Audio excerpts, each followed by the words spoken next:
یو شمېر خبریالان د خبریالانو په ملي ورځ کې چې په کابل کې د افغانستان د رسنیو بنسټ له لوري جوړه شوې ده د اسلامي امارت له لوري د خپل امنیت له ټیکاو څخه خوښي څرګندوي. خو دغه خبریالان اطلاعاتو د لاسرسي په برخه کې د یو شمېر ادارو نه همکاري په هیواد کې د خبریالۍ په برخه کې خپل ستونزې یادوي. تفاوتی که بین امروز و دیروز وجود داره خوشبختانه که امروز ناامنی نیست در افغانستان و خبرنگار میتونه با راحتی و آرامی همو خبر یا گزارش خود بسازه، ولی در گذشته مشکلاتی وجود داشت. هم یک نگاهش ناامنی بود که بیشتر گزارشات و خبرات سر جنگ و ناامنی و کشتار بود که یک خبر بسیار بد بر افغانستان بود. از مسئولین حکومت فعلی میخوایم که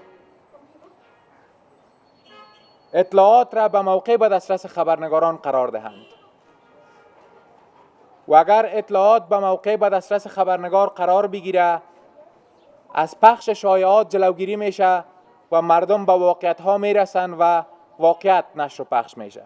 په همدې حال کې د اطلاعات او فرهنګ وزارت مسؤلین په نږدې راتلونکي کې اطلاعات ته د لاسرسي قانون له توشیح او رسنیو او خبریالانو ته د سپارلو خبر ورکوي. رسنیو قانون خو موږ وخت په وخت شریک کړی دی چې د اطلاعات او فرهنګ وزارت له خوا نه دغه قانون نهایي شوی دی او د اسلامي امارت د مشرتابه توشیح ته منتظر یو تر څو د هغې لخوا توشیح شي. نو البته اسلامي امارت د قوانینو په برخه کې له ډېر دقت څخه کار اخلي. هر شی چې کېږي د قانون مبدا ماخذ باید شاته شرعي اصولو مطابق دغه کار وشي. په ورته وخت کې د اسلامي امارت مرستیال ویاند په هیواد کې د خبریالانو د امنیت له ټیکاو او له رسنیو څخه د ملاتړ لپاره ډاډ ورکوي. خبرنگاران واقعی و متحد صدای جامعه و مردم را منعکس نموده و رسالتشان را در وساطت و ارتباط میان حکومت و مردم را به گونه احسن انجام می نمایند. امارت اسلامی ضمن ارائه به موقع معلومات به خبرنگاران از امنیت و حمایت و ایجاد سهولت‌های لازم به آنان در محدوده امکانات اطمینان می‌دهد.